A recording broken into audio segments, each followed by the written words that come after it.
This is about what links Emmeline Pankhurst, Adolf Hitler and Jeremy Corbyn, and the link is where they stand on the political spectrum. Emmeline Pankhurst is considered left-wing, but in reality she was authoritarian, militaristic and undemocratic. She called her magazine Dreadnought after the deadliest warship of the day. Her movement had no written constitution because she feared that members might discuss it and introduce reforms that would undermine her authority. As she said, anyone who disagrees with the leadership ceases at once to be a member. She condoned arson and bombings, and she had an in-house jiu-jitsu instructor. Two of her trained suffragettes attacked the Prime Minister Asquith and the Home Secretary on a golf course in Scotland, where they were supported by just one detective. 3 men, 2 suffragettes, no contest. The men couldn't handle the women.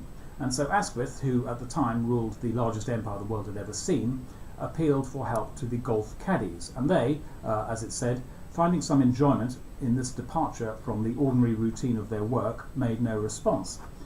So the suffragettes got away. When the war broke out in 1914, Emmeline Pankhurst cancelled her suffrage campaign to support the military by getting the suffragettes to hand out white feathers to unenlisted men.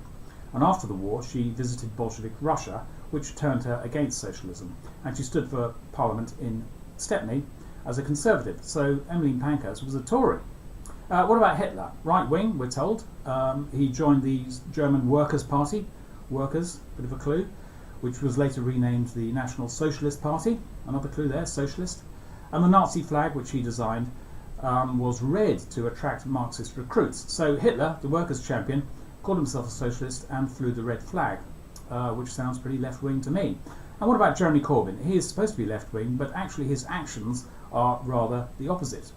In Northern Ireland, he supported IRA violence to ethnically cleanse 1 million Protestants and replace their faith with Catholicism, which is older, more restrictive and more conservative.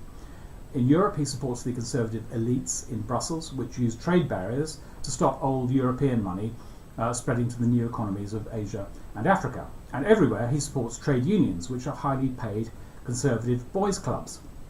They use the capitalist methods they claim to oppose. A trade union has a shareholding in a company, the workforce, and it uses that human shareholding to negotiate a special dividend, far bigger than other shareholders get, by threatening to cripple or destroy the value of the company.